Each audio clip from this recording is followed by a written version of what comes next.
Conosco, o gerente-geral de medicamentos e produtos biológicos da Anvisa, Gustavo Mendes. Doutor Gustavo, bom dia. Obrigada por falar conosco. Bom dia a vocês, bom dia aos ouvintes. Tu imagina a expectativa de toda a população brasileira em relação à possibilidade de chegada de uma vacina contra a Covid. De que forma a Anvisa vai trabalhar em relação a requisitos e critérios para pedidos de uso emergencial de vacinas contra a Covid no Brasil, doutor? Pois é, esse foi um anúncio que a gente fez ontem para deixar claro para a população quais são os critérios para essa que a gente chama de autorização de uso emergencial. É importante esclarecer isso, que nesse caso específico, nesse tipo de autorização específica, a gente está falando de uma vacinação para populações-alvo que tem um risco-benefício bem estabelecido e que, para que a gente garanta um acesso mais célere, a gente identificou alguns pontos críticos que são fundamentais para que a gente possa fazer uma avaliação e já autorizar, mesmo que esteja ainda em fase experimental. Então, a ideia não é uma comercialização em massa da vacina, mas sim focado em programas específicos para populações-alvos definidas. Doutor Gustavo, muito bom dia. Seria muito útil para nós todos, para os nossos ouvintes, sobretudo, né, que o senhor explicasse a natureza do trabalho da Anvisa. A gente sabe que a Anvisa tem que chancelar qualquer medicamento e vacina que é comercializada, que é utilizada no Brasil. Como é que isso se processa? A Anvisa faz um reteste da vacina, por exemplo, por amostragem. O que é que faz? Ou é só papelada? Ou é só verificar se os prazos foram cumpridos, se as fases foram de fato cumpridas, aí lê aquela papelada, aqueles relatórios e tal, e só aí libera. Ou tem lá ali uns caras vestidos de jaleco branco com um microscópio, né? Enfim, tem lá cientistas da Anvisa também examinando do ponto de vista da eficácia do medicamento mesmo e tal. Ou é uma coisa meramente burocrática? Eu queria que o senhor nos explicasse isso. É muito importante esse esclarecimento mesmo. A nossa equipe da Gerência Geral de Medicamentos e Produtos Biológicos é composta por cientistas que têm experiência de muitos anos na avaliação e na análise de dados de pesquisa clínica e tecnologia de medicamentos e vacinas. Esse tipo de análise, inicialmente feito por nós, é uma análise de confrontar os dados que são apresentados pelas empresas.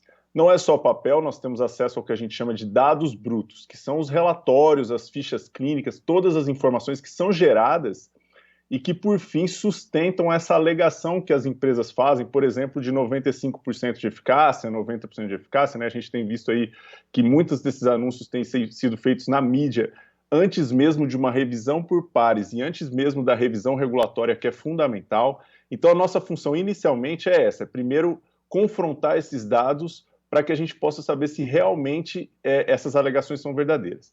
Além disso, a gente também estabelece junto às empresas os compromissos que elas vão ter que fazer após a disponibilização em massa dessas vacinas. Isso porque a gente sabe que elas têm que monitorar e acompanhar o desempenho para que a gente saiba se esse risco-benefício, que é o que fundamenta a nossa análise, vai se manter ao longo do prazo. Então, acompanhar os eventos adversos, acompanhar tudo isso. E também faz parte do Sistema Nacional de Vigilância Sanitária uma rede de laboratórios que, eventualmente, se a gente observar que tem algum desvio de qualidade nas vacinas, a gente pode pedir a análise desses lotes para saber se precisa tomar alguma ação de recolhimento do mercado, se tem alguma questão ali de fabricação que precisa ser investigada e como mitigar esses riscos. Então, é um conjunto de ações que a gente faz como agência reguladora para dar certeza para a população, primeiro, que aqueles dados que as empresas estão alegando são verdadeiros. E segundo, que o que vai ser disponibilizado para a população vai ter a mínima qualidade para não causar males ou riscos para as pessoas. Gustavo Mendes falando com a gente, gerente-geral de medicamentos e produtos biológicos da Anvisa, aqui é a Mariana Godoy, no Jornal Gente, na Rádio Bandeirantes.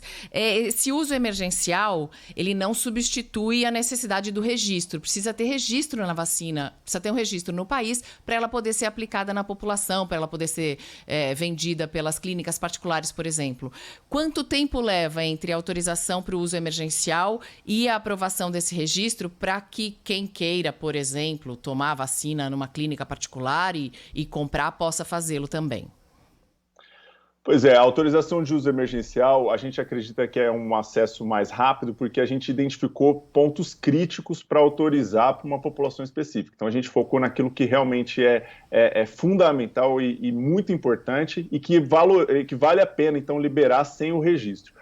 Agora, o registro depende de uma série de dados que ainda estão sendo gerados pelas empresas. Então, tem, por exemplo, informações sobre o prazo de validade da vacina, informações sobre o acompanhamento mínimo de segurança das vacinas. Isso vai ser gerado ao longo do tempo. Então, a gente acredita que a autorização de uso emergencial se justifica como uma medida de urgência, mas a gente também já se prepara para receber os registros. Então, a gente espera que o tempo entre a autorização de uso emergencial e o registro não seja muito longo, já que os dados já estão sendo gerados, os estudos já têm aí pelo menos uns 6 meses de andamento, mas como esses dados dependem de uma organização das próprias desenvolvedoras de vacina, a gente não tem se comprometido com prazo, porque existem fatores que não dependem da agência reguladora. A capacidade de solicitar um registro, de ter todos esses dados, de compilar essas informações e organizar isso para apresentar para a agência reguladora depende da empresa. Agora, Gustavo, tem alguma das vacinas que estão sendo testadas aqui no Brasil que está mais próxima, né, da autorização desse uso emergencial? Pois é, essa é uma pergunta que a gente recebe bastante e a gente colocou as regras ontem, né, para as empresas, para a população, para que as empresas possam avaliar se elas têm condições ou não de mandar todos esses dados. O que a gente recebeu até o momento das empresas ainda não é suficiente para esse pedido de autorização de uso emergencial, mas é claro que agora, com essas regras definidas, as empresas vão poder verificar se cumprem com esses requisitos e mandar para a gente. Pelo que a gente vê de anúncio, aparentemente parece que a Pfizer, que já pediu no Reino Unido e já pediu nos Estados Unidos, pode pedir também para a Anvisa, mas a gente não recebeu até o momento, então isso cabe também às empresas dizer para a gente. Para ficar claro, né, Gustavo? No Brasil, até agora, nenhum laboratório pediu autorização para uso emergencial de vacina. Não, isso é importante ficar claro mesmo. Nós anunciamos essa possibilidade ontem, né? Nós dissemos quais são os critérios mínimos ontem, e claro que hoje as empresas, ontem mesmo e hoje as empresas já devem estar se organizando para verificar se tem condições ou não de pedir, mas até o momento não temos. Gustavo, chegou hoje a São Paulo um lote com 600 litros de insumos para a fabricação da vacina Coronavac, aqui no Instituto Butantan, em parceria com o laboratório Sinovac. Eles já pediram autorização para a Anvisa? Como é que está a relação Anvisa e Coronavac?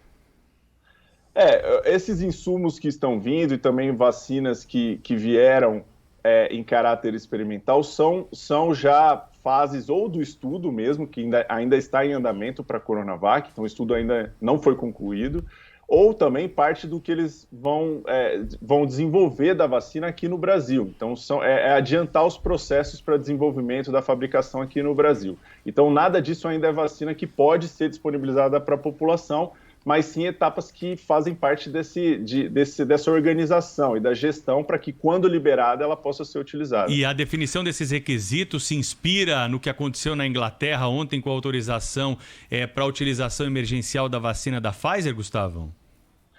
Na verdade, a gente já vinha discutindo isso desde o começo da pandemia, né? Como vocês sabem, a Anvisa faz parte de um fórum internacional importante, que é o ICH, e nesse fórum a gente já vinha discutindo entre os diferentes países esses instrumentos de autorização de uso emergencial. A Anvisa vinha discutindo já há algum tempo e finalmente chegamos num texto com critérios mínimos ontem. Não foi uma reação imediata ao que aconteceu no Reino Unido, mas sim um trabalho de discussão e harmonização das expectativas para isso. Então, Gustavo, um grupo de eu não sei de quantas pessoas da Anvisa foi inspecionar lá os chineses, né? Os laboratórios chineses que estão desenvolvendo essas vacinas, que, enfim, em relação às quais há ótimas perspectivas aqui no Brasil. Eu queria saber se já há algum relato preliminar sobre o que a Anvisa encontrou na China, se são relatos animadores, se não são, se encontraram laboratórios produtos, de fato, né, daqueles de cinema, ou é um galpão de ponta de rua? Enfim, eu queria saber do senhor se tem já algum tipo de relato sobre desses representantes da Anvisa, né, sobre o que eles viram na China. Bom, são 2 semanas de inspeção. Nessa primeira semana, os inspetores estão inspecionando a Sinovac, que é a empresa que vai fabricar a Coronavac que vai vir para o Brasil. 4º dia de inspeção, a gente está fazendo um diário da inspeção, né? Então a assessoria de comunicação da Anvisa tem postado no nosso site detalhes sobre cada dia do que eles viram e tal, mas de forma geral tem seguido o cronograma. São empresas, sim, já bem estabelecidas, são empresas que têm um alcance global. Ainda não dá para dizer detalhes sobre quais serão exigências, quais serão pontos críticos, isso ainda está em discussão, isso é só ao final da inspeção mesmo, mas esse diário de viagem que a assessoria de comunicação está fazendo está muito interessante para mostrar a importância de se fazer esse tipo de inspeção, né? Saber que a empresa tem condições técnico-operacionais para fabricar em massa e também para dar transparência para as nossas atividades. Então, eu sempre sugiro que... Mas o senhor consideraria relatos, como é que eu diria, animadores? Eu consideraria relatos dentro das nossas expectativas. Então, eu acredito que o que eles programam para inspecionar, que são as instalações, está sendo realizado. Ainda não dá para dizer se isso está sendo bom ou ruim, quais são as exigências, mas eu acho que já temos, sim, temos cumprido esse cronograma. Esperamos ter uma resposta até o final da semana mais clara sobre isso. Vou interromper um minutinho só a entrevista aqui para dar uma notícia importante da economia brasileira. O PIB do Brasil cresceu 7,7% no 3º trimestre do ano. Claro que é uma notícia positiva, né? Em meio a tantas notícias negativas da nossa economia. Daqui a pouquinho a gente vai destrinchar esse número aqui para o ouvinte da Rádio Bandeirantes. Não, 3º trimestre, Cláudio. PIB cresceu 7,7% no 3º trimestre do ano, na comparação com os meses anteriores, né? E isso, claro, traz uma outra perspectiva para a economia brasileira. Já os detalhes para os nossos ouvintes. Chinês. Um crescimento importante depois de tombos, né, por conta da pandemia do coronavírus. Mas a gente está entrevistando aqui o gerente-geral de medicamentos e produtos biológicos da Anvisa, o Gustavo Mendes. Gustavo, queria te perguntar sobre o acompanhamento da Anvisa durante esse uso emergencial da vacina. Vai ser diferente do acompanhamento que a Anvisa faz depois da aprovação de uma vacina? Como é que vai ser? Algum novo grupo de trabalho vai ser criado para acompanhar de perto isso? Vai ser diferente, sim. Nós consideramos a vacina ainda experimental, quando autorizada por meio dessa ferramenta de uso emergencial, então por isso que nós vamos acompanhar muito de perto os eventos adversos que ocorrerem e cobrar prazos bastante rígidos, principalmente para eventos adversos graves que possam estar relacionados à vacina. E podemos rever, modificar ou alterar qualquer uma dessas autorizações, caso a gente perceba que tem algum problema sério com essas vacinas. Então, é um acompanhamento muito mais próximo do que quando a gente chancelar um registro, que aí vai poder ser utilizado em massa, na rede privada. Claro que ainda vai continuar esse acompanhamento, mas não com tanto rigor como a gente está concedendo nesse caso aqui. Gustavo, quando a gente fala de aplicação emergencial da vacina, qual é o grupo preferencial com o qual a Anvisa trabalha? No Reino Unido, por exemplo, a gente viu que são idosos com mais de 80 anos que moram em clínicas de repouso. Qual que é o critério no Brasil para o momento em que a vacina começar a chegar? Então, a Anvisa não vai estabelecer um critério desse tipo. Quem vai estabelecer é a empresa juntamente com governos que vão disponibilizar essas vacinas. A Anvisa vai apenas verificar se para aquele grupo que for proposto, se existe um risco-benefício bem estabelecido com base nos dados das pesquisas. Então, não vai caber a Anvisa definir isso. Vai ser mesmo essa negociação entre empresa e governo. E para baixar um pouco a nossa ansiedade, Gustavo, a partir do momento em que chega o pedido do laboratório na Anvisa para o registro emergencial, quanto tempo você acha que demora o sim ou o não? Então, a gente não quis colocar um prazo no nosso guia justamente porque depende do pacote, depende do tanto de grupos que vão ser solicitados. Mas, como tendo por base que o registro a gente vai demorar 60 dias e que na autorização de uso emergencial, 60 dias no máximo, claro, e a gente já se organizou para diminuir ainda mais esse tempo.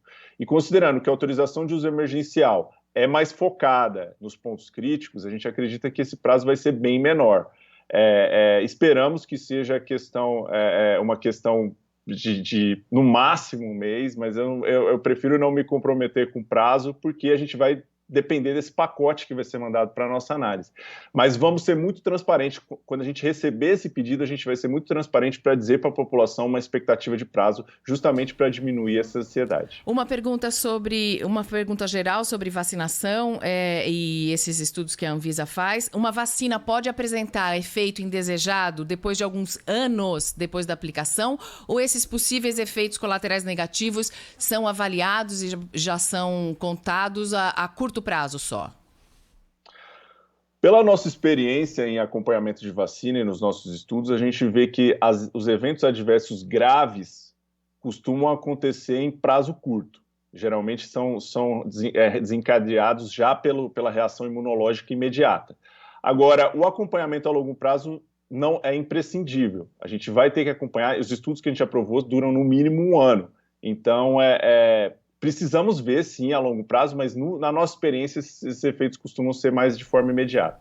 Queria agradecer ao gerente-geral de Medicamentos e Produtos Biológicos da Anvisa, Gustavo Mendes, que falou conosco aqui na Rádio Bandeirantes. Obrigada, Gustavo. Até uma próxima. Obrigado a vocês pela oportunidade.